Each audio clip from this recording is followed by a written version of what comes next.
Kamala Harris closing argument. Quote, "The fact that someone does not agree with us does not make them the enemy within. I will always put country above party and above self." The Donald Trump closing argument. I'm called Hitler. I'm not Hitler. Well, that's a clear and convincing explanation. I'm sold, not Hitler. Sign me up. He invoked his father in this. Father told me never to say Nazi or Hitler, or rent to the black peoples, or get caught going to a KKK rally. As Mary Trump said last night, her grandfather was a sociopath. But honestly, those are the closing arguments. Kamala Harris with an intricate, balanced, sometimes too far right-leaning welcome to everybody who wants to get back out of the shark-infested waters of MAGA and back on board the United States of America. Trump argument, more anger, more rage. We can say one word, you can't say another word, even if you're quoting us saying the word. So you're not Hitler? You sure? How about Putin? Are you Putin, Trump? Are you President Cheese? That would be Xi of China to the rest of us. Called him Cheese last week. President Cheese, President McCheese. He got an upgrade from mayor. Baby Hitler. Are you baby Hitler? Baby Hitler might be the apt explanation. The argument has been, I have gone into it at great length, that no, this is not 1944 Hitler. No, it is not 1939 Hitler. No, it is not the Hitler who has opened up the concentration camp. Well, it might be, and it might be soon.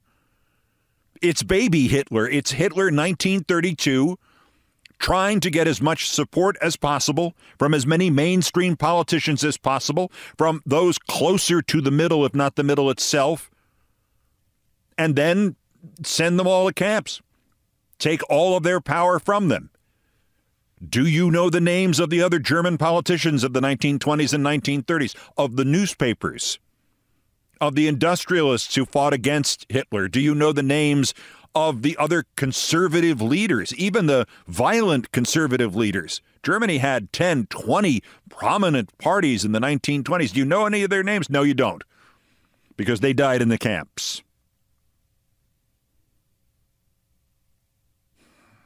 Trump also insisted he's not garbage because the Trump campaign saw a lifeline provided to them by what President Biden said, quoting their comedian Hinchcliffe about garbage at Madison Square Garden on Sunday. They have turned this into Biden calling all of them garbage. He's not garbage. No, Trump would never want to emphasize that.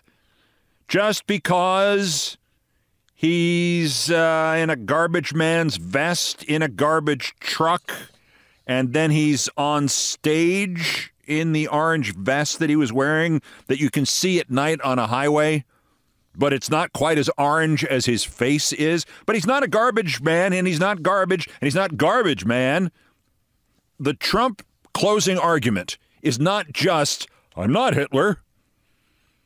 It's this needle which he has decided to try to thread 5 different ways. 1, I'm not garbage. We're not garbage.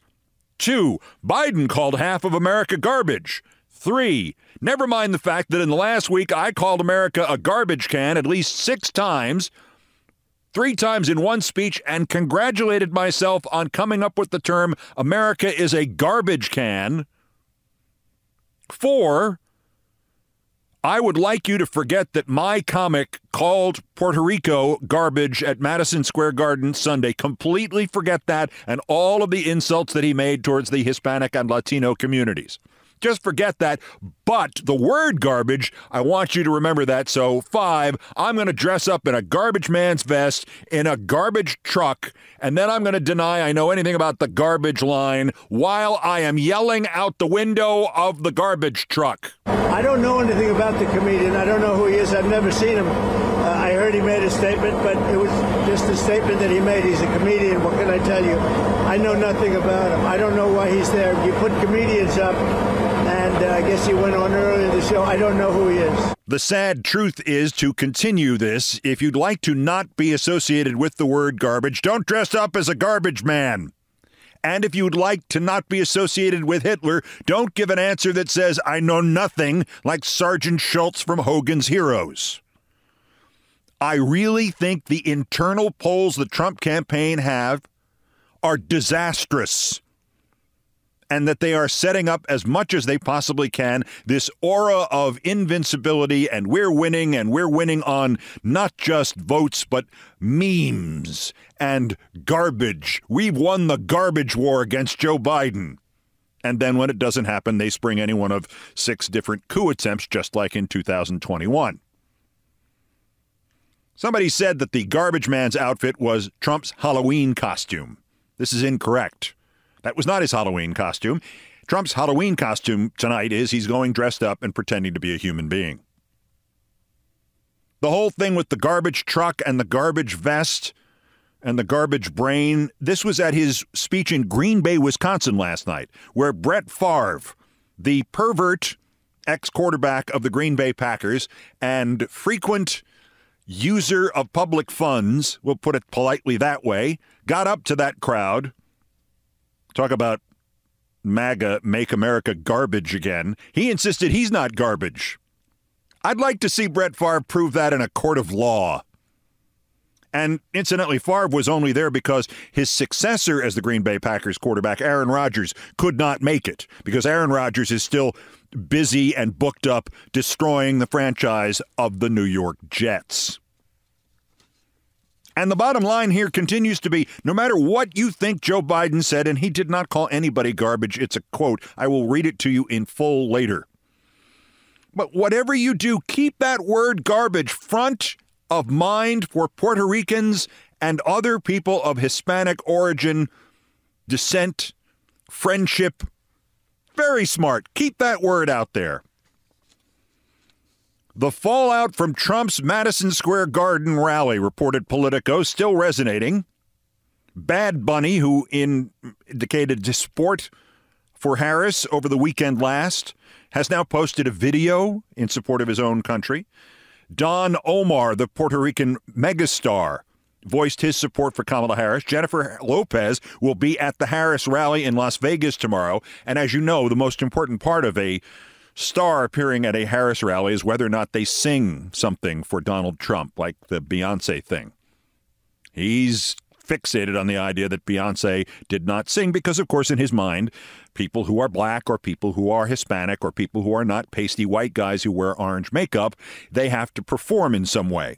It's an old MASH line when Harry Morgan was the villain on the TV series MASH, and he's adjudicating some sort of dispute between an enlisted officer or an enlisted man and an officer, and he's about to take the testimony, and he looks at the enlisted man who is African American, and he says, "Give your testimony, and don't be afraid to tell the truth, son, as to what the colonel said." And the man starts to speak, and he goes, "But first, a number." And the African American serviceman goes, "Excuse me, sir?" And Harry Morgan, as the evil general, then says, "A number, a dance number. It's in your blood, son." This is what Trump expects. Why would you have Jennifer Lopez out there if she isn't going to act or sing? Why would you have Beyonce at a concert if she's not going to get up and dance or do something? That's what they do in Trump world. The best one of them all, the indicator of how much this resonated, and every garbage attempt to try to make the garbage go away is just piling the garbage on top of Trump's garbage head a little bit more garbage quickly. The real indicator is this story. Singer Nicky Jam has retracted his endorsement of Trump. He posted a video to Instagram yesterday following the whole floating island of hot garbage line from the Trump Nazi rally where he was not Hitler at Madison Square Garden. Remember, also, emphasize that. Bring your own connection to Hitler up as often as possible, Trump. In any event, Nicky Jam said, "The reason I went for Donald Trump was because I thought he'd be the best for the economy of the United States, where a lot of Latinos live, including myself."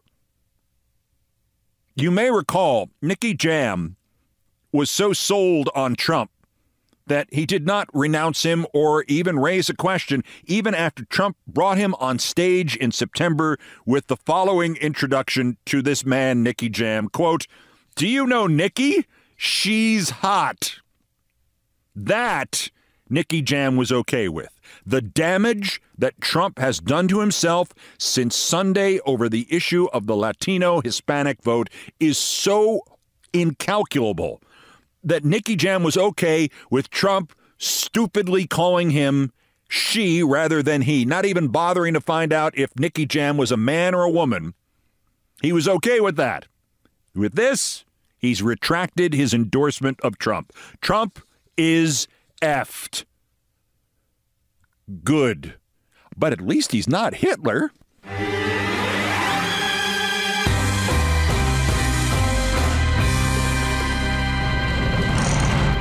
I'll make this part quick. Boycott Amazon. Boycott Whole Foods. Cancel your Washington Post subscription if there are any left. The count is approaching 300,000 cancellations. That's a boycott. What else we need is, of course, for organizations like MSNBC and CNN and thoughtful publishers to stop booking Washington Post reporters as guests. The whole argument that the Washington Post should not suffer just because Jeff Bezos decided to become a fascist is nonsense. If you can't convince people that it's safe to go inside your store, why should you expect them to go inside your store? Because this ultimately is what Jeff Bezos has wrought. And Jeff Bezos is a craven coward. He actually had stood up to Trump in the issue of Lauren Sanchez, my former co-worker, and what would happen when the news of his affair with Lauren Sanchez came out. He stood up to Trump when they tried to blackmail him into writing nice things about Trump in the Washington Post. And he's never going to make that mistake again. And this is the outcome, because no matter what you do with these people, if you think you're going to bring them to some sort of tie, no. Any kind of compromise, any kind of opening they will run with and shove it back down your throat. They took Jeff Bezos's supposed neutrality and his idiotic 7th grade report that he wrote for his own paper about why he did this in the weeks before the election rather than, say, 3 years ago. Why he decided, I guess we won't have any endorsements just because billions of dollars would ride on it. I didn't mean to say that. This is what he has wrought. He took this expecting that somehow Trump would be, if not nice to him, at least not mean to him. Guess what? Rocky Mount, North Carolina, Trump was mean to him and took that and shoved it down the throat of everybody at the Washington Post. This is what happens when you know the rest of the line from The Big Lebowski. Do you notice the Washington Post and Los Angeles Times and all these papers, they're not endorsing anybody. You know what they're really saying? Because they only endorse Democrats. They're saying, this Democrat's no good. They're no good. And they think I'm doing a great job. They just don't want to say it. Washington and USA Today, congratulations. I just heard USA Today has not endorsed. They said we're not going to endorse. That means that they think she's no good. Edmund Burke did not say the only thing necessary for the triumph of evil is for good men to do nothing. Nobody we can find actually said that. It's been quoted in many places. Burke said many things that approximate that. So it's not as if somebody just made it out of whole cloth. But there it is. The only thing necessary for the triumph of evil is for good men to do nothing. Because Jeff Bezos thought that what would have been a routine pro forma endorsement of Kamala Harris in the Washington Post might jeopardize his spaceship business, which Trump is giving to Elon Musk anyway, because he thought he might be able to save that and make a few extra $1 billion.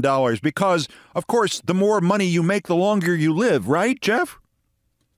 Second richest man in the world wants more money? Whatever you think of Bill Gates, he spent the last half of his life giving away all the money because he has too much. The point of having money is to spend it on things that other people can't spend it on. Trump never figured that out. If there is a hell, he'll go to hell for that, as will Jeff Bezos. Because the only thing necessary, whoever said it, for the triumph of evil is for good men to do nothing. Trump has now taken the fact that there was no endorsement and turned it into an endorsement of him.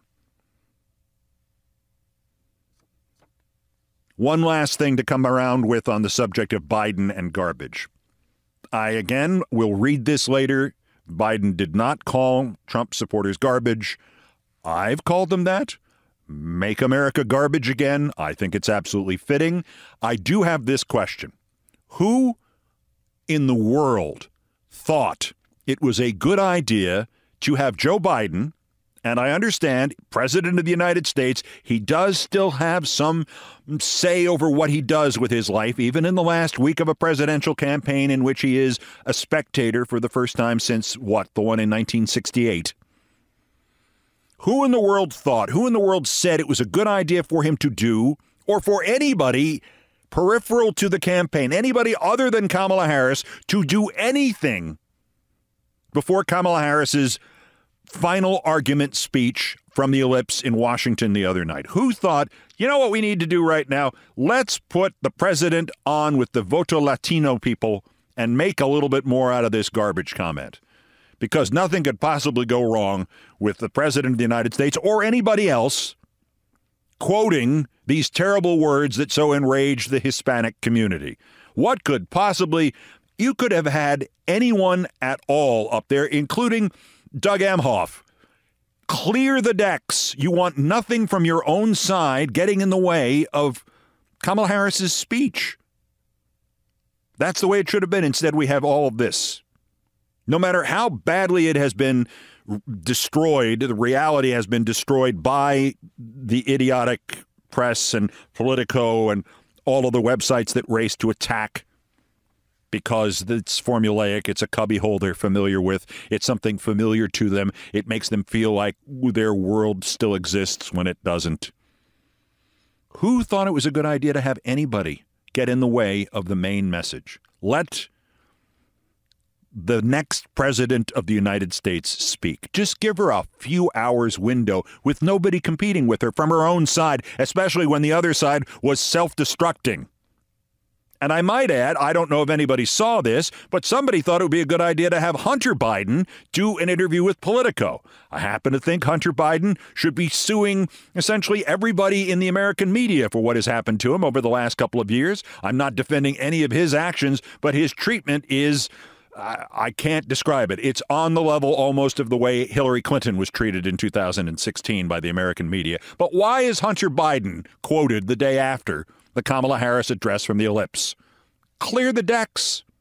If Jesus Christ was Secretary of Commerce, I don't know if that would be an upgrade from Buttigieg. I don't think it would be. But if Jesus Christ was Secretary of the Treasury, and he said, I want to give a Zoom call with the Jesus Christ Society 3 hours before Kamala Harris, no, we'll do it tomorrow.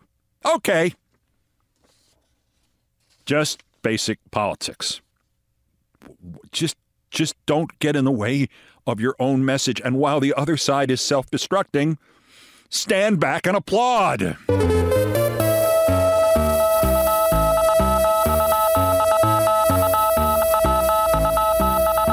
Hardly breaking news, but continuing this trend, the cyclical trend of the polls. This is the CNN poll from yesterday. In Michigan, Harris is ahead of Trump 48-43.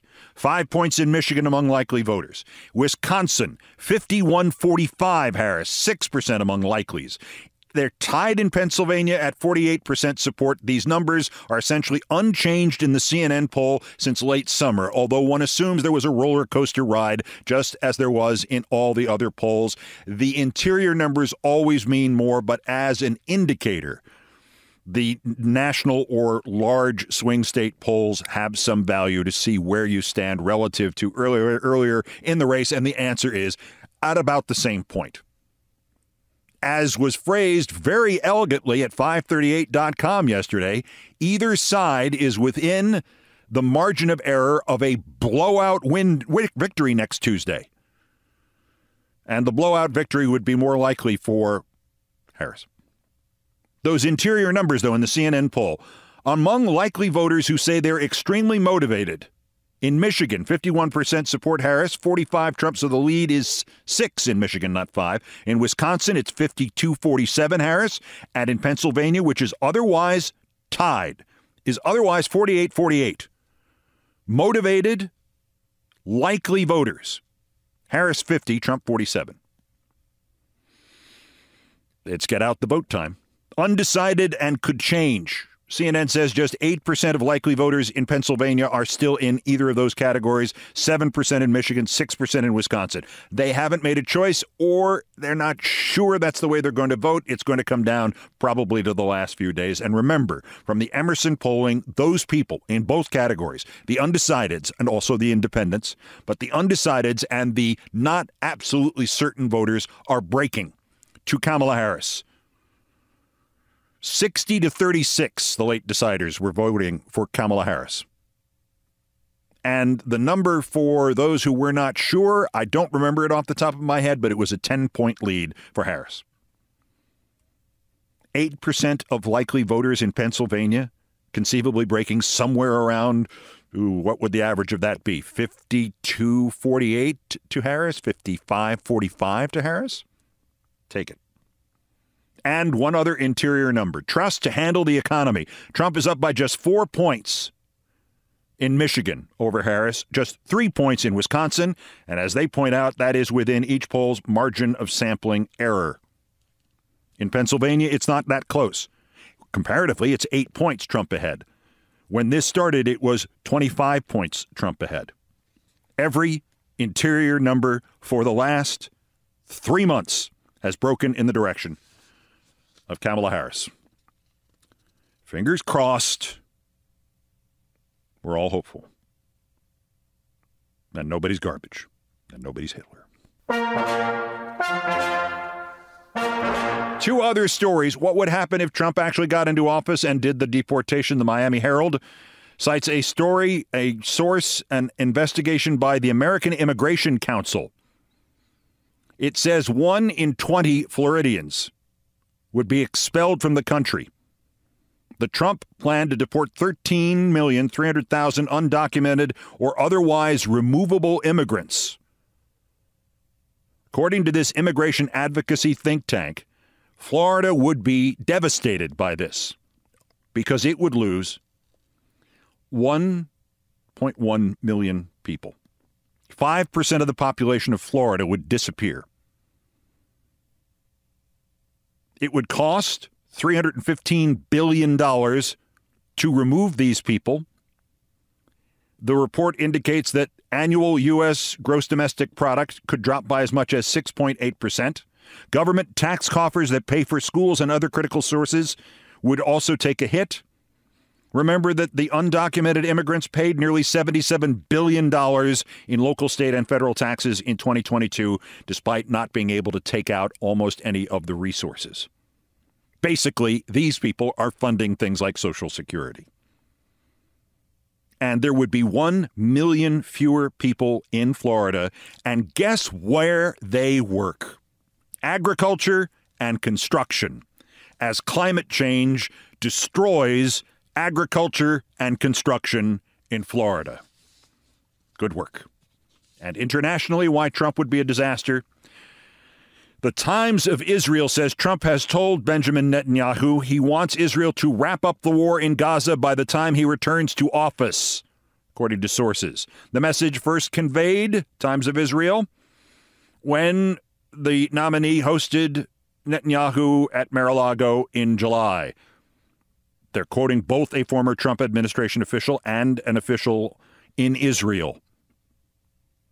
Trump has publicly confirmed, telling Netanyahu he wants Israel to win the war quickly, but this is not what we're talking about. We're not talking about resolving this, and again, this would be relevant to anybody voting against Biden's role in the Middle East or the United States' current position in the Middle East, and taking it out on Kamala Harris, because certainly Trump would be much better for the Middle East. The former U.S. official stressed that Trump was not specific in his appeal to Netanyahu and could well back residual Israeli Defense Forces activity in Gaza so long as Jerusalem has officially ended the war. So it's the advice to Lyndon Johnson. Trump wants Benjamin Netanyahu to declare victory and get out, but he can keep having the war if he wants, because that's all it is to Trump. Go ahead. Vote in such a way that you increase Trump's chances of getting into office, because he's really going to do the right thing. Because remember, he's not Hitler and he's not garbage Hitler. A note about this podcast going forward. You may have heard it sound a lot more ragged and less well-produced than it has been previously. And there have been stumbles that I have not gone back and corrected, and probably a few misspoken words thrown here and there. I apologize to you for those and the ones in advance. It's going to be this way, at least for a while. You know of my love for dogs, and I always have at least one rescue, and I welcomed 2 weeks ago a little 5-month-old Maltese named Kit, who was especially precious to me because my late 17-year-old, Minet, died in July, and Minet was French for kitty. And one day the rescue people call up and say, hey, we have this dog named Kit. And I went, what? And the woman from the Rescue Association realized. I said I wouldn't be a bit surprised if when he walks in here, Kit says Minet sent me. Kit has a bad heart. He has a vein or artery that should not be there that sends some oxygenated blood back in the wrong direction. We knew it was a problem and it would likely require surgery, although it might be treatable with medication. And yesterday, Kit got his checkup, and it is much worse than we thought. Kit is a brilliant, funny, smart, proactive dog who seems to understand what you want from him. When they went to do all of the, not just physical examinations of him at the animal hospital yesterday, but when they went to do the pictures, when they went to do the scan and to actually do a scope to see what his heart looked like and what these veins looked like, in particular the one that's going to cause him a lot of trouble if it's not corrected surgically, he just sat quietly on his side, and then they needed to turn him over onto the other side, and he did that too. They didn't have to sedate him. They didn't have to bribe him with treats. He just did it, which has been my experience with him. He's a lovely little puppy. And if he doesn't have this surgery, he's going to die. And he may not survive the surgery. And we're going to try to do it in the next month.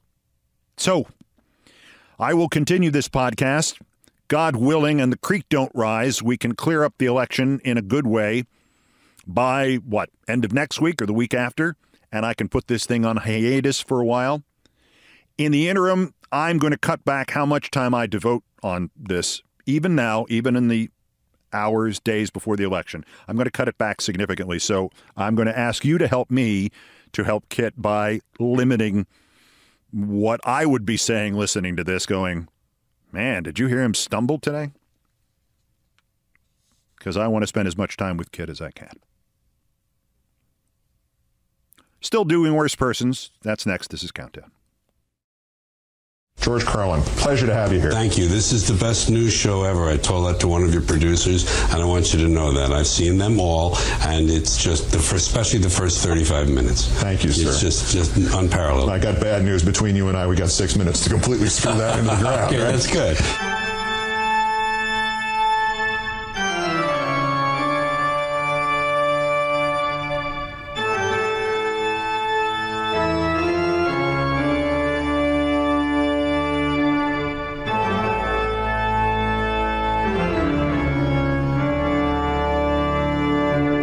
George Carlin is there for a reason. I have a picture of George signed on my wall, and he's holding a dog. It's a publicity photo from Bob and Bill and Ted's excellent adventurousness. I don't know. George loved dogs. Time for the daily roundup of the miscreants and Dunning-Kruger effect specimens who constitute today's worst persons in the world. The bronze, worse. Bernie Moreno, car salesman, wage thief, resume patter, and moron. Clearly failed a civics class, if he ever took one. Neck and neck for the Senate from Ohio with Sherrod Brown, because he's a Republican. And they finally found the formula to make the Republican Party work. Put stupid people out there so the stupid people who would vote Republican have somebody even stupider than themselves they can relate to. Talking about Kamala Harris and immigration on Newsmax, the network for stupid people. She's the vice president of the United States, said Bernie Moreno. Why doesn't she just walk into the building right behind her, sign an executive order restating the ones Trump had, and deport the criminals right now? Why would you have to wait till January? It's obscene. Well, sir, the vice president of the United States is not allowed to issue executive orders. That's the job of the president. Now, Mr. Moreno, how many senators are there? How many states are there in the United States?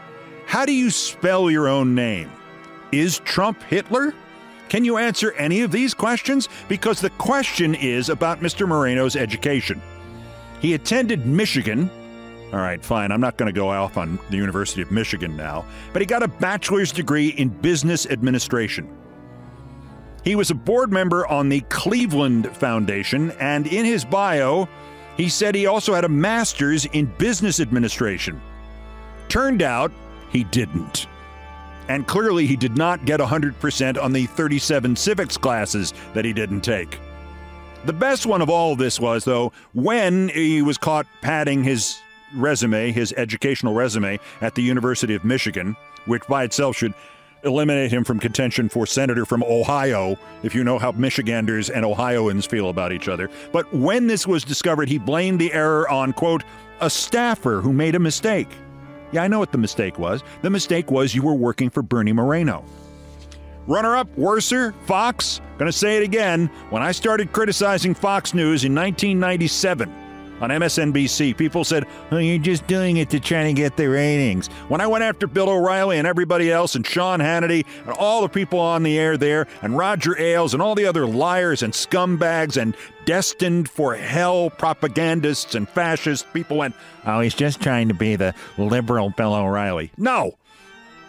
These were some of the graphics that Fox, when it carried the Harris speech from the ellipse on Tuesday night, these are some of the full screens, the stripes. Kamala lists policies she failed to enact as VP. And all of these, by the way, had the phrase Fox News alert under it, and a promo for the Hannity Show with special guest Trump. If you've been on one show 281 times, how are you a special guest anymore? Aren't you co-host, by the way?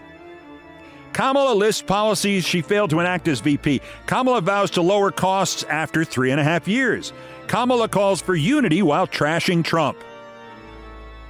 Kamala's focus is on Trump, not voters. Kamala's final pitch to voters is all about Trump. Desperate Kamala, closing message all about Trump. Kamala pushes fear in closing message. Kamala calls for unity while trashing Trump. And the last one, help, I'm being held hostage in the Trump Fox News graphics chamber. No, I made that one up. It truly is Rupert Murdoch's finest expression of his desire to destroy society worldwide. If one day Rupert Murdoch simply pulled off the mask and was identified as Satan, I'd go, I told you I wasn't doing it for ratings. But our winners, the worst. I skipped one. I told you I was going to screw up a little bit here. Got ahead of myself on that. The winners, the worst. Rachel Bade of Politico and Chris Cillizza. Biden campaign on cleanup duty. Regardless of what he meant, ours are already using this as a way to pivot from the Puerto Rico controversy. This is what Rachel Bade wrote after the Harris address and the Biden comments I referenced earlier. First of all, the Biden campaign. What Biden campaign is that, madam? She's now in charge of Politico's playbook after the whole Ryan Lizza thing. Regardless of what he meant, this is what he said. Just the other day, a speaker at Trump's rally, called Puerto Rico a floating island of garbage. Well, let me tell you something. I don't know the Puerto Rican that I know of, or a Puerto Rico where I'm from in my home state of Delaware. They're good, decent, honorable people. The only garbage I see floating out there is his supporters, his his demonization of Latinos is unconscionable, he's referring to one supporter. Regardless of what he meant, the Biden campaign, the woman should be fired immediately. Just because Ryan Liz's career is over, that doesn't mean, Rachel Bade, you're any less unqualified than you were 2 weeks ago. Find another line of work. You're as bad as Chris Cillizza. Also, the attempt to transcribe this by the White House as supporter apostrophe S as opposed to supporters plural, which he clearly says, is laughable. So Chris is saying he can hear apostrophes. Every time I think I understand how stupid Chris Cillizza is, he proves me wrong. He is on the Mount Rushmore of stupidity in political media. In fact, there are only 4 figures up there, and they're all Chris Cillizza. Chris Cillizza. Just let me do that, read that again. The attempt to transcribe this by the White House as supporter apostrophe S as opposed to supporters, which he clearly says is laughable. Chris, that you continue to do this is laughable. Chris Cillizza of Roll Call, no, the Cook Political, Washington Post, MSNBC, Meet the Press. No. CNN, his own newsletter. Oh, right. Chris now going door to door with his opinions, Cillizza, today's worst person in the world.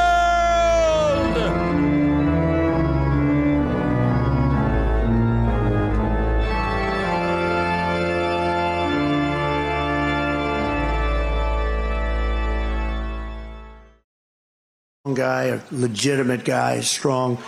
But you know, he always used to tell me, never use the word Nazi and never use the word Hitler.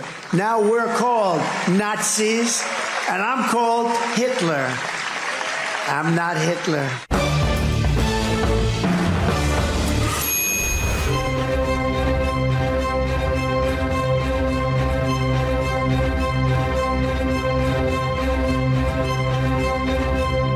Done all the damage I can do here. Thank you for listening. And again, thank you in advance for your understanding on the variabilities that will now affect this podcast going forward due to the health of the young puppy Kit. I'm going to be faced with a lot of choices. And one of the choices will be, do you want to spend time working on this podcast and getting it just right, or getting it out good enough and then not getting it out when it isn't necessary and spending the time with Kit? I'm going to assume this is all the time he has. Bear with me. Brian Ray and John Philip Chanel, the musical directors of Countdown, arranged, produced, and performed most of our music. Mr. Chanel handled orchestration and keyboards, Mr. Ray on guitars, bass, and drums, and it was produced by TKO Brothers. Haven't heard a lot of this lately, but our satirical and pithy musical comments are by the best baseball stadium organist ever, Nancy Faust, and I thank Nancy for her indulgence on this, too. The sports music, we've done sports segments before, I just don't remember when the last one was. The Olbermann theme from ESPN2, written by Mitch Warren Davis, courtesy of ESPN Inc. I remember ESPN. Other music arranged and performed by the group No Horns Allowed. As mentioned earlier, George Carlin, my late friend, was my guest announcer today, due to the dog references. Everything else, pretty much my fault. So that's Countdown for today. 5 days until the 2024 presidential election. 1,395 days since convicted felon dissociative fugue J. Trump, who's not Hitler and not garbage. Don't think of Trump, Hitler, and garbage together again. Whatever you do, don't do that. He doesn't want you to do that. That's why I dressed up as a garbage man and said, I'm not Hitler. I'm not Hitler. 1,395 days since he got away with his first attempted coup against the democratically elected government of the United States. Use the election, use the mental health system, hell, use presidential immunity. President Biden, you're authorized to do anything you want. Wednesday morning, sit down and say, now what do I want to do to Trump? And do it. Use all of these things to keep Trump from doing it again while we still have an effing chance. The next scheduled countdown is tomorrow. Again, things may change. Bulletins as the news requires. Till the next one, I'm Keith Olbermann. Good morning, good afternoon, good night, and good luck.